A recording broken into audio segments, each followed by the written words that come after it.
We're talking about that's named after the offering. Offerings are important in our walk with Adonai. It shows something about our hearts. It demonstrates something about our commitment to Him. The scriptures talk about us not wanting to appear before the Lord empty-handed. And so this one starts off with God calling on the Israelites to take up this offering. Right? We read through this just a minute ago. Adonai spoke to Moses, saying, "Tell Bnei Israel to take up an offering for me. And from anyone whose heart compels him, you are to take up my offering. These are the contributions which you are to receive from them: gold, silver, and bronze, blue, purple, and scarlet cloth, fine linen, and goat hair, ram skins dyed red, seal skins, acacia wood, oil for the light, spices for the anointing oil and for the sweet incense, onyx stones and setting stones for the ephod and for the breastplate." So all of these different items, all of these different things from the hearts of those who that compel them. The Targums talk about these, the Aramaic talks about this in terms of separation.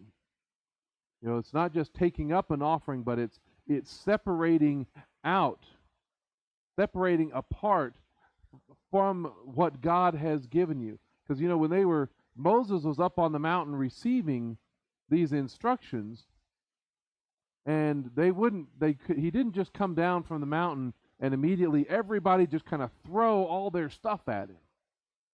Right? They had to set it apart because they couldn't use it all at exactly the same time. Right? They were building and making this tabernacle. Well, they wouldn't need everything in the very beginning. They'd have to make the curtains. They'd have to take the time to weave all of that stuff together. So you might not have to give it. They might not be needed for the project until you're halfway completed with it. Your contribution. But you still have to set it apart. You have to put it toward God and leave it there and not touch it, not cling to it, not forget what you set it apart for and give it and use it for something else. It's this heart that is willing to set it apart, to not lay your hands upon something, to claim it as your own or for your own purposes when it really belongs to somebody else. That is some of the attitudes that goes toward what we would call the tithe, or setting apart the things for the feast days and all the different things that are talked about here. You're setting apart for God that which He has given you to use it for His purposes. You might be in possession of these things,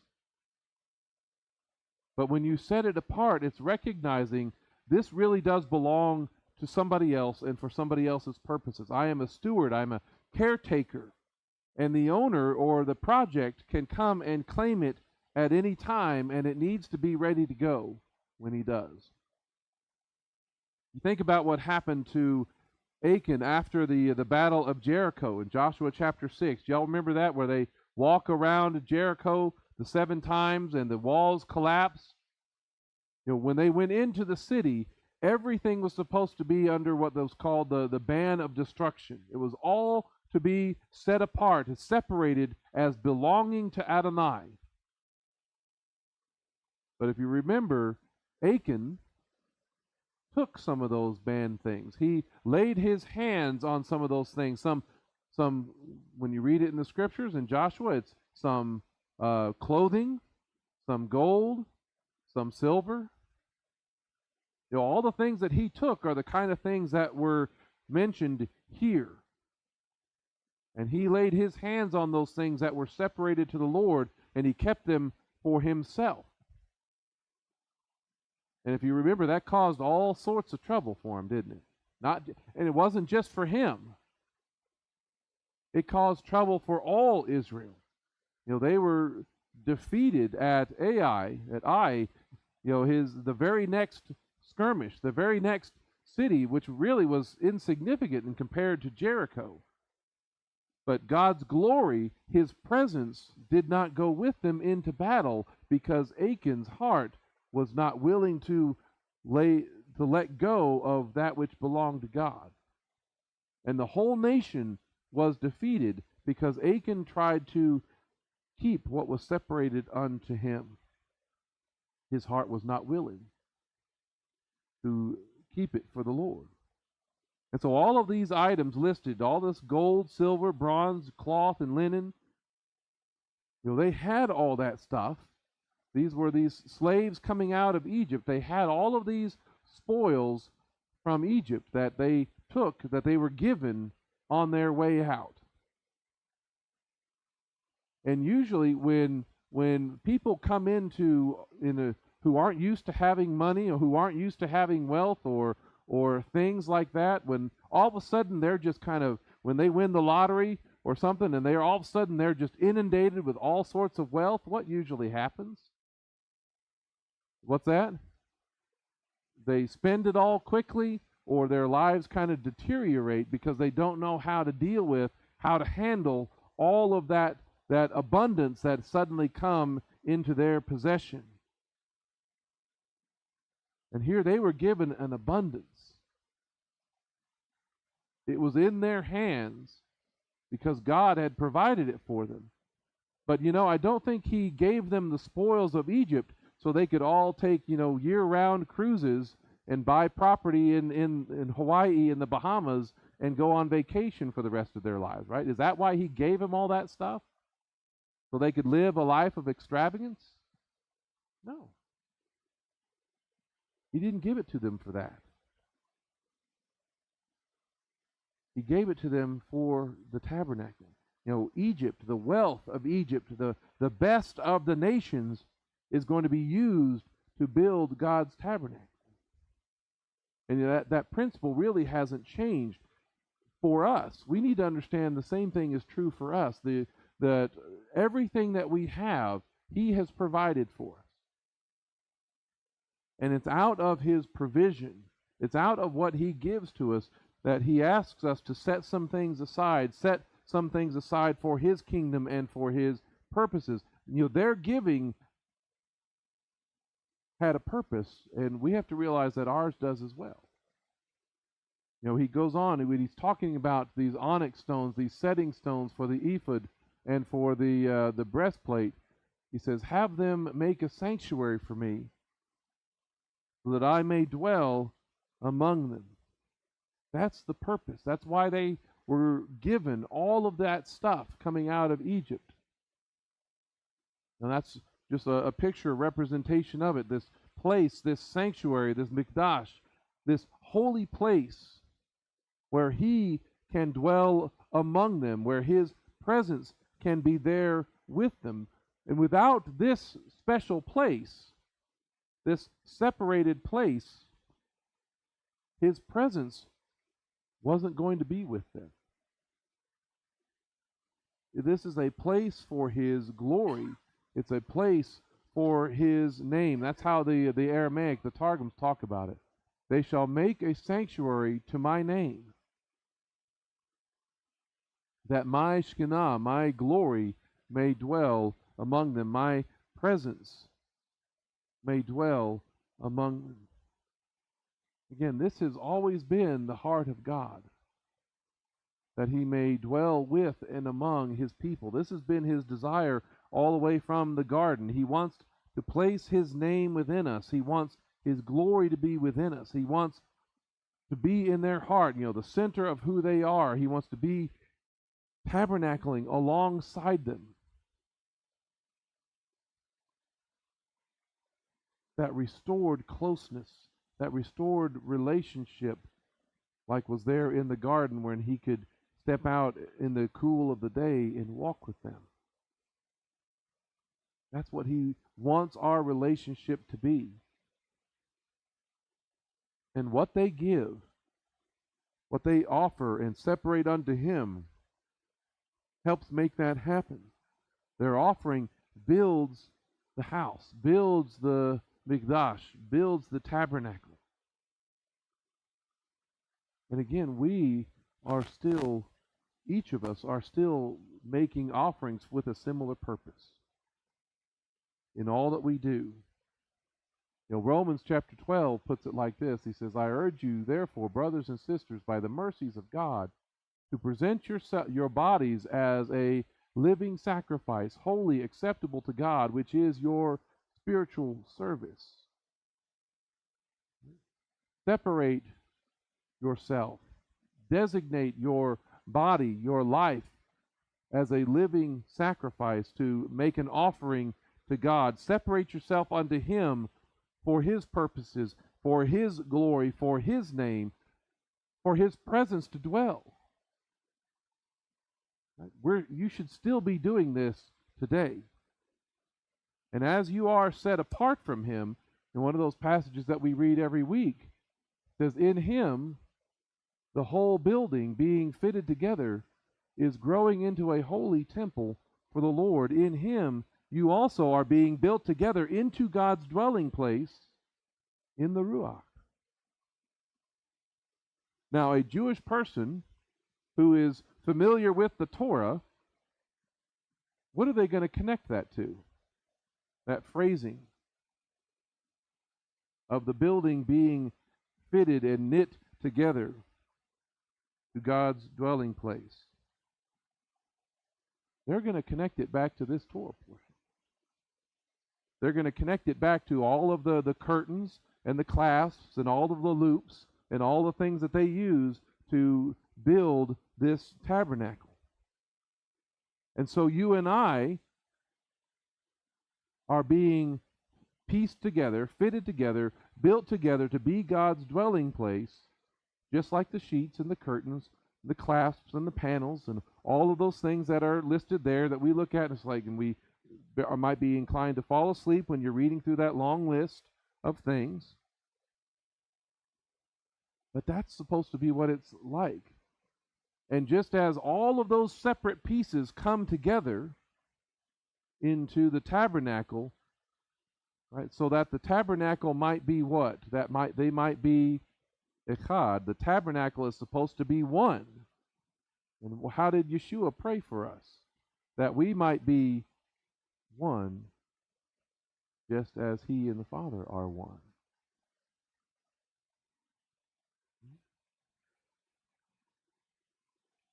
We are being fitted together as His people into a dwelling place for Him.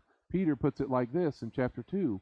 As you come to Him, a living stone, rejected by men, but chosen by God and precious, you also as living stones are being built up as a spiritual house, a holy priesthood to offer up spiritual sacrifices acceptable to God through Messiah Yeshua. And what's amazing about this whole idea is that the vast majority of the people who are giving to the construction of the tabernacle, how many of them, or what percentage of them do you think, when it's completed, when it's done and set up, when it's all echad, how many of those people are going to even be allowed to go inside? Right? Can you imagine contributing to a building that it's closed off? You're not allowed to enter. Most of them are not Levites, right? Most of them are not priests. And so when it's completed, when it's set up and done, they're not going to just be able to walk in whenever they want to. Only the priests and the Levites could do that. They won't get to walk around on the inside and say, oh, look, I contributed that part of the curtain right over there. That's my part. They're not going to be able to claim the pieces that were their old possessions. They won't even serve, most of them, in the tabernacle. But what Messiah is building with us, we will be a part of the actual dwelling presence of God, even serving a holy priesthood, even serving as a kingdom of priests and a holy nation, to offer up spiritual sacrifices acceptable. Those things, the majority of the people would never be able to do that in the system as we understand it, as we know it, or as we see it within the tabernacle or the temple. But in the days of the kind of house and the kingdom that He is building with His people, we'll be able to participate in more. But in other words, one way of putting it, even today we are still making offerings to the dwelling place of God. To this day, we're still making offerings that he might dwell among us. We are still all being woven together. We're still all being built together into this place of his dwelling. And you'll remember that the physical is often a mirror, often parallels, often equates to and represents something that's spiritual, right? There's when God is doing something on a spiritual level, he gives a physical representation to it. So the tabernacle, the tent of meeting, functions in many ways like an embassy of God's kingdom on earth. It's a place that is his territory. It's an embassy of God's kingdom.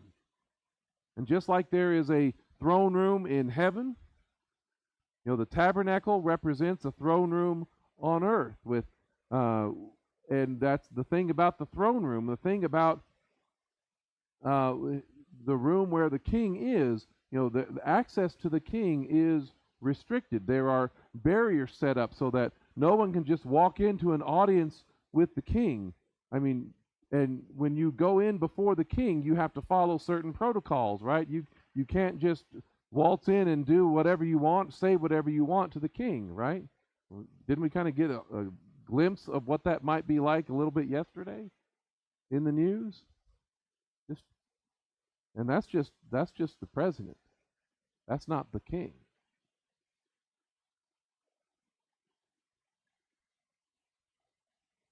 But God is, remember about this whole situation with the tabernacle and with how things are set up and the way the access is restricted. Remember, God is supposed to be their king. And the king is dwelling with and traveling with and living among his people. God is their king. That's the way it's put in 1 Samuel chapter 8. It says, the matter was displeasing in Samuel's eyes. This is when Israel is coming to him asking, give us a king to judge us, to rule us, to lead us like all of the other nations. And so Samuel prayed to Adonai, and then Adonai said to Samuel, listen to the voice of the people and all that they say to you, for they have not rejected you. Rather, they have rejected me from being king over them. The God that they can't see, they have the tabernacle, they have his presence, they have all of those things, but they can't really see him. They can't point to him and say, hey, there's our king over there, like all the nations can do. So they wanted somebody that they could point to, somebody that they could see. They rejected him as their king.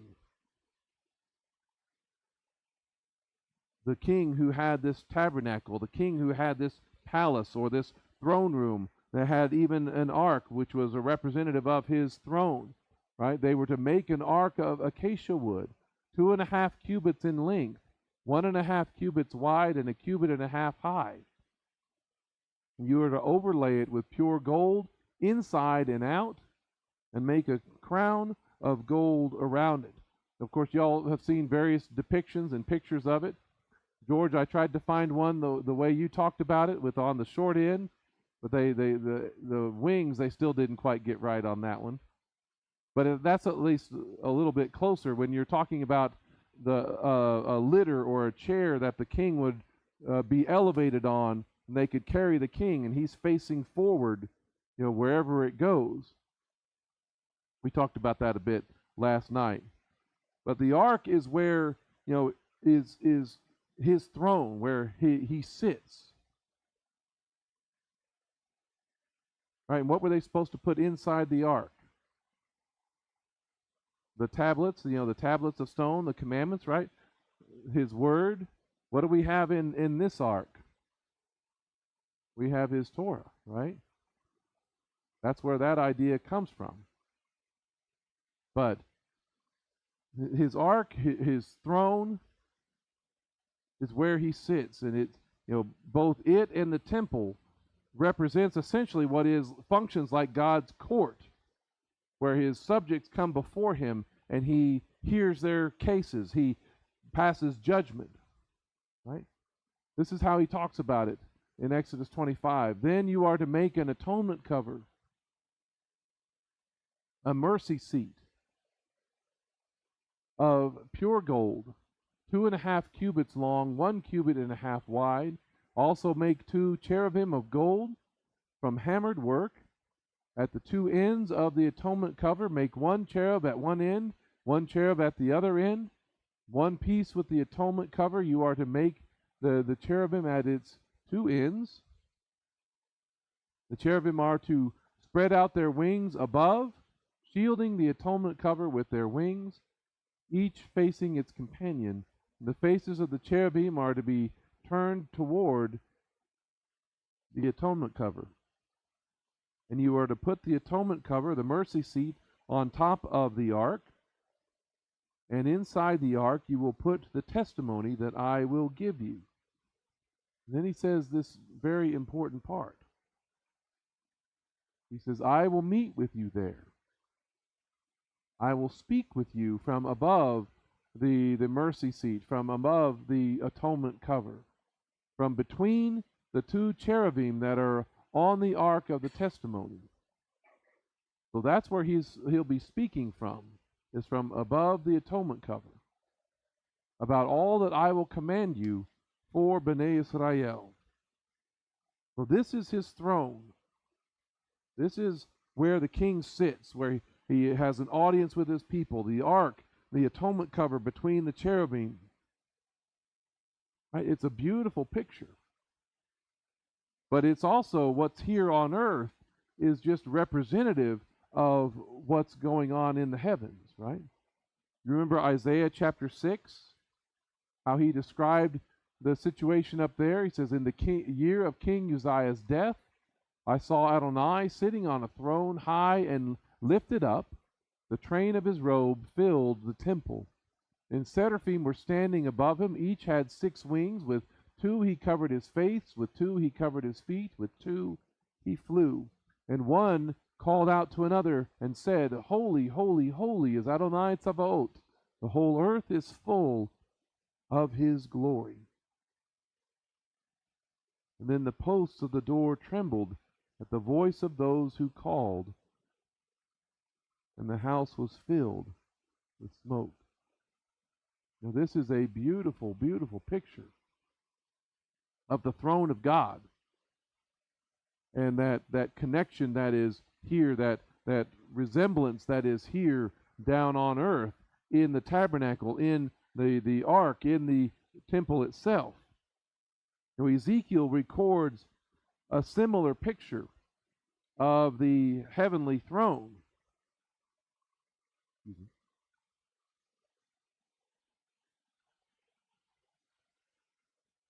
He has a similar moment here.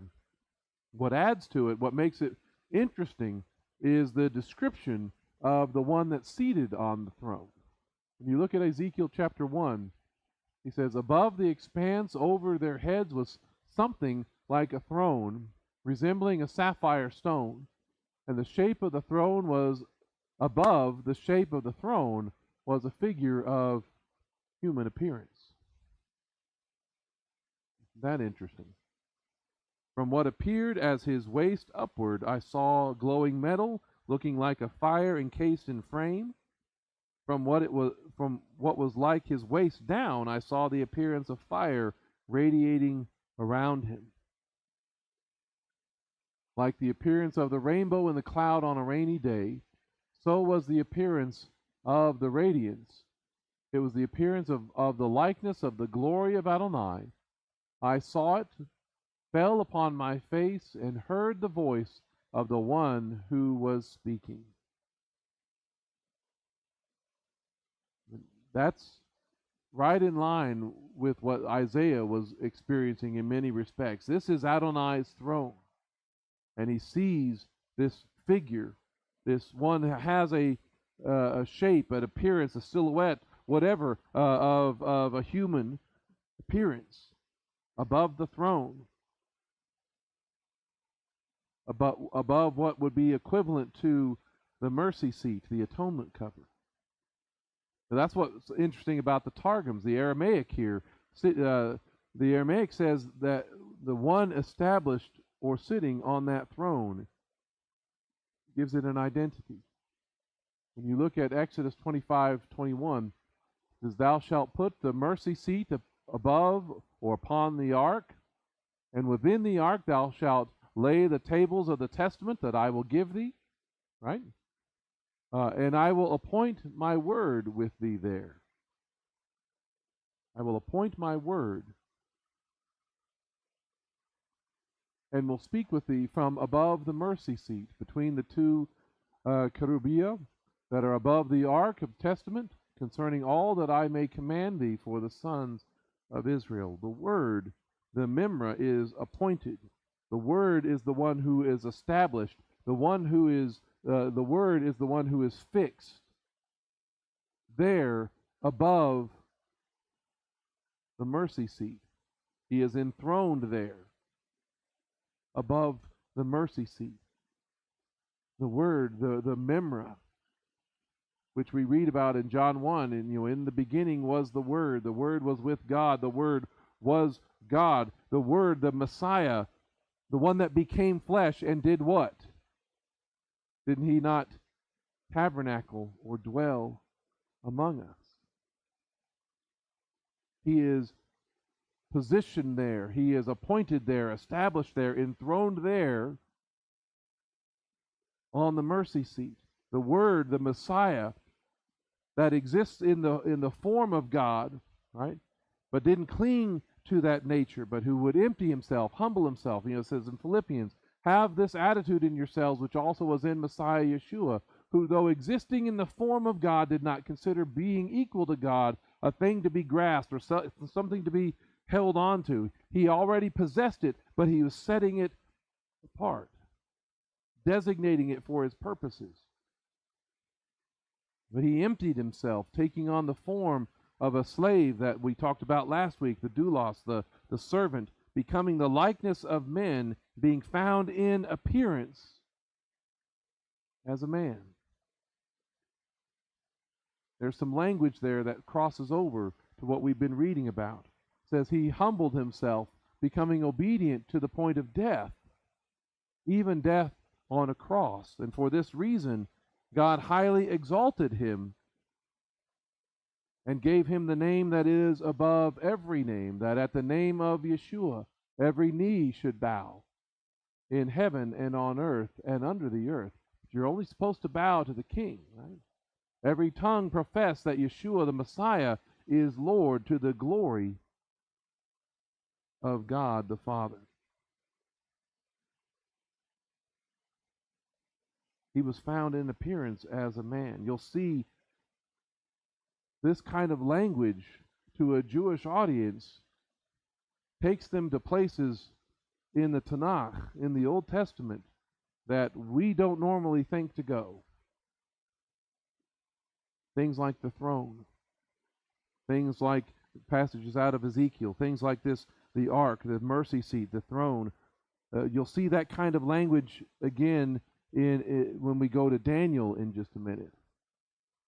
But it's the Memra, it's the Word who is established on the mercy seat between those cherubim, the one who is sitting on the throne. And it's when the Memra speaks,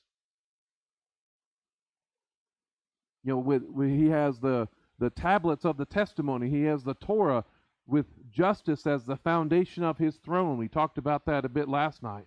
When the Memra speaks, it is the same as Adonai speaking and making rulings for his people. It's to his voice that you should listen. And as Yeshua said in John 18, in speaking of his kingship, he says, everyone who is of the truth, everyone who is interested in the emet, the truth, hears my voice.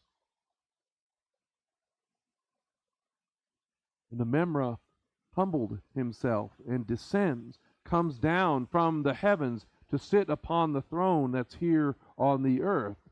This is the description that's in Daniel 7. It says, while I was watching, thrones were set up, and the Ancient of Days took his seat. So this is that throne room, that courtroom in heaven. His garment was as white as snow, and the hair of his head like pure wool. His throne was ablaze with flames, its wheels a burning fire. A river of fire was flowing and coming out from before him. Thousands of thousands attended him, and 10,000 times 10,000 stood before him. The court was seated, and the books were opened. Notice it says thrones were set up, thrones plural. But Adonai's throne, his throne is different, it's unique, it's elevated, it's more powerful, it has no rival. And Daniel is seeing this throne in the heavens, and then someone comes before Adonai that will sit on the throne of the kingdom of Messiah here on earth. In verse 13 of Daniel 7, it says, I was watching in the night visions, behold, one like a son of man, coming with the clouds of heaven. He approached the Ancient of Days and was brought into his presence. Now that language, you should recognize that language from Yeshua's trial. Matthew 26, the Kohen Gadol said to him, I charge you under oath by the living God. Tell us if you are the Mashiach ben Elohim. As you have said, replied Yeshua. Besides that, I tell you, soon after you will see the Son of Man sitting at the right hand of power and coming on the clouds of heaven.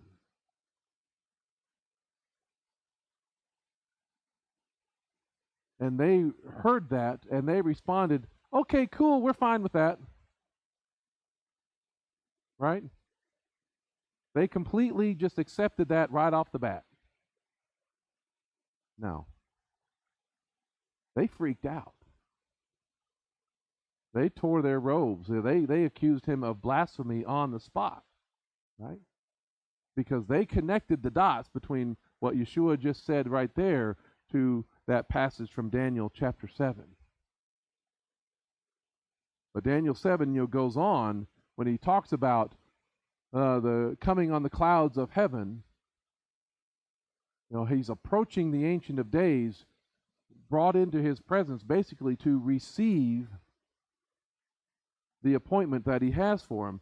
He says, to that one that was brought in, the Son of Man, dominion, glory, and sovereignty, dominion, glory, and a kingdom was given to him, that all peoples, nations, and languages should serve, should worship. And his dominion is an everlasting dominion that will never pass away, and his kingdom is one that will not be destroyed. It's this Son of Man that is also given a throne. The Son of Man that's also given a kingdom with authority and the glory of God. There's a reason why Pilate wrote the charge that he did on that piece of wood and he hung it above Yeshua. They understood what Yeshua was claiming. Y'all remember what he wrote up there? What did he say? The King of the Jews. He wrote that on purpose. Pilate wanted to make a mockery of that. Pilate was making a mockery of any kind of kingdom hope. He was making the point that, this cannot be Messiah. This cannot be the Davidic king, because this is what's going to happen to anyone who tries to claim to be the Messiah. This is what is going to happen to anyone who claims the throne of David. This can't be the king of Israel. That's what he was saying. He was mocking this prophecy, this expectation, this hope of a Messiah. This can't be the king of Israel. And that's a charge, that's an accusation that has worked ever since. Because when most Jewish people today reject Yeshua as the Messiah, what's one of the most common reasons, excuses, or why they say that he can't be the Messiah? What have you heard? One of the most common is that he did not fulfill all of the Davidic promises. One of the most common is that he didn't establish the throne of David and lay waste to Israel's enemy. This can't be the king. And without realizing, they're parroting back. They are responding just like Pilate did. They are listening to Pilate and taking his word for it. This can't be the king of the Jews. He's been defeated. He's been rejected.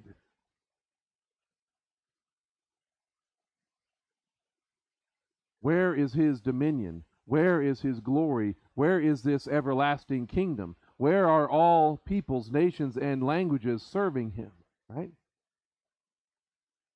Yeshua was rejected, and they would say he should be rejected today because he did not fulfill all of those expectations. That's how Pilate was wanting that ingrained in their mind. But they're forgetting something important. They're acting like Yeshua's rejection is something new. Like this has never happened before. Like this is the first time the king of Israel has been rejected. Remember, he's supposed to be the prophet like unto Moses, right? That's what the Messiah is supposed to be. And of course, Moses was accepted immediately as God's deliverer, right? I mean, isn't that how they responded to him when he came to deliver them? Oh, wait. Didn't quite go that way, did it? Who made you a ruler and a judge over us? Moses was rejected. And he had a hard time keeping people from challenging him on multiple occasions. And think about David then. David himself. David, he was never rejected, was he? He was immediately accepted as king by all Israel. You know, right after David was made king, right, over Judah, right? Everybody was like, yeah, we're on board.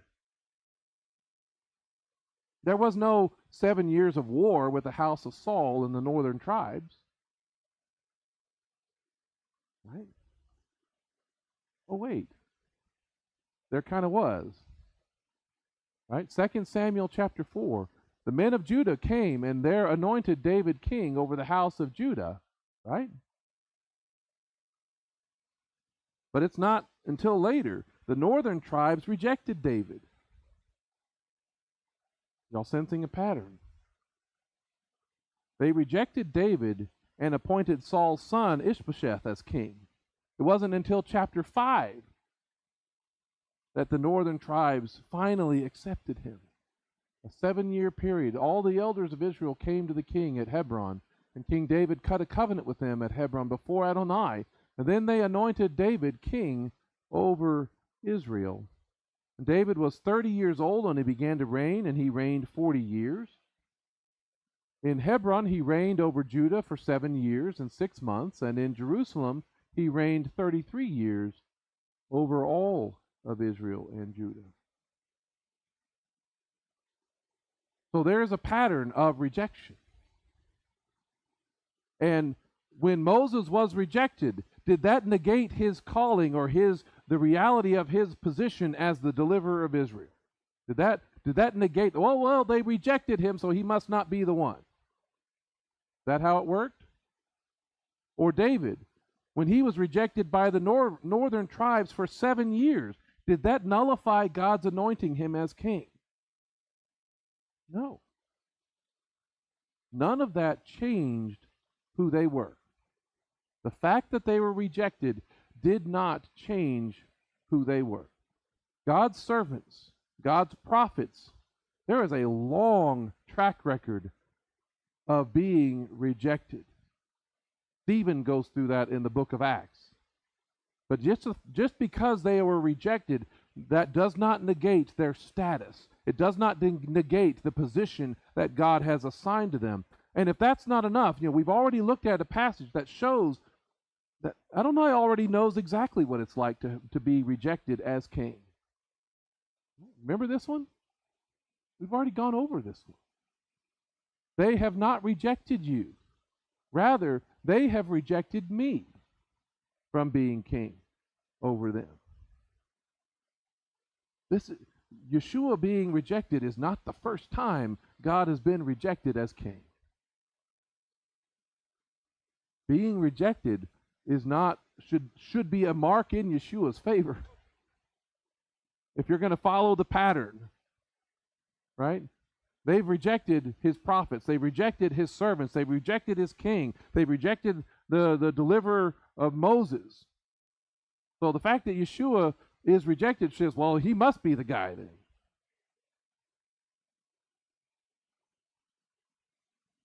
They're only treating him like they did all the others. And something else was accomplished. There was another purpose that was accomplished in his rejection, other than just this military victory. You know, the blood of the Lamb covered and redeemed the people and rescued them, delivered them from slavery into sin and death, delivered them out of the kingdom of darkness and delivered them into this, rescued them from the kingdom of darkness and delivered them into the kingdom of the Son that he loves. Being rejected, humiliated, dying on a cross did nothing to negate Yeshua's status as Messiah. In fact, it was an essential part of it. Because all those future Davidic prophecies, they will still take place. But if all of those Davidic promises took place before redemption, there would be no salvation. There would be no one saved, because we would all still be prisoners, sin and death. All those Davidic promises are still going to be fulfilled by the one who was dead and is alive again to sit on the throne. That's how Revelation puts it. See if this description is familiar. It says, then I turned to see the voice that was speaking to me. And when I turned, I saw 7 golden menorot, 7 golden lampstands. In their midst, in the midst of the menorot, in the middle, in the center of all of that, I saw one like Son of Man. Oop, you can't see that yet. I saw one like a Son of Man, clothed in a robe down to his feet, with a golden belt wrapped around his chest. His head and his hair were white like wool, white like snow, and his eyes like a flame of fire. Have we read this before already? It says his feet were like polished bronze refined in a furnace. His voice was like the roar of rushing waters. In his right hand he held 7 stars, and out of his mouth came forth a sharp, 2-edged sword. His face was like the sun, shining at full strength. When I saw him, I fell at his feet like a dead man. But he placed his right hand on me, saying, do not be afraid. I am the first and the last, and the one who lives. I was dead. I was rejected. But look, I am alive forever and ever. Moreover, I hold the keys of death and Sheol.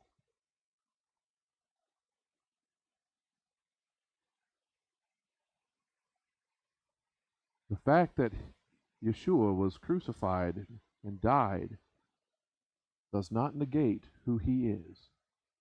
It does not take away the throne that has been appointed for him as the Word of God, as the Word, as the Memra. It does not take away the throne for him to sit upon. Messiah is the one seated on the throne between the cherubim here on earth with an established kingdom. He is the one who is appointed as the Memra to speak as the voice of Adonai, to reveal his word, to reveal his Torah. And it's to him that we must look to and listen. Rejection does not change that. The fact that there are promises still yet to be fulfilled does not negate any of that. And just as Isaiah saw the Lord, as he saw him high and exalted, high and lifted up, with the train of his robe filling the temple, even though he was rejected as king, so too must the Son of Man see the same thing. John chapter 3 says, no one who has gone up into heaven except the one who came down from heaven, the Son of Man. And just as Moses lifted up the serpent in the desert, so the Son of Man must be lifted up, high and exalted, for the purpose, so that whoever believes in him may have eternal life. That's the one who sits on the throne. That's the one who, the Ark of the Covenant and all of that, that's for him to establish his kingdom.